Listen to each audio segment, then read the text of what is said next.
সম্মানিত ভিউয়ার্স, আসসালামু আলাইকুম।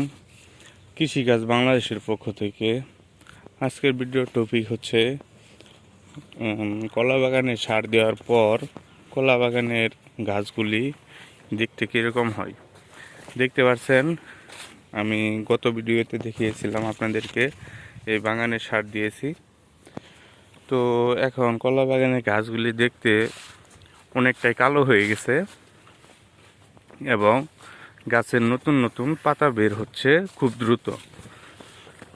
তো দেখতে পারতেছেন গাছের পাতাগুলি অনেক সুন্দর দেখা যাচ্ছে এখন। তো কলা বাগানে যদি সার দেওয়া হয় তাহলে কলা গাছগুলি অতি দ্রুত বড় হতে থাকে এবং নতুন নতুন পাতা বের হয়। এটাই হচ্ছে কলা বাগানের সারের ব্যবহারের উপকারিতা। আর যদি আপনার কলা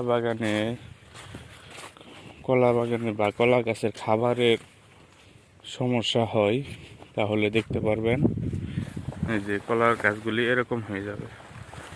দেখতে পাচ্ছেন এই বাগানটি আপনার খাবারের অভাবে ভুগতেছে।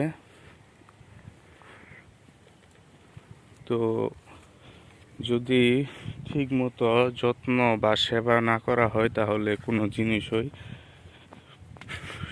সঠিকভাবে,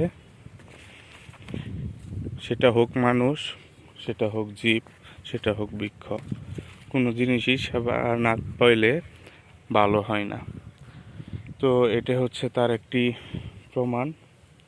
দেখতে পারতেছেন এই গাছগুলি খাবারের অভাবে বা সারের অভাবে বা যত্নের অভাবে অবহেলায় পড়ে আছে। তো এই ছিল আজকের ভিডিও। সকলে ভালো থাকবেন। আসসালামু আলাইকুম।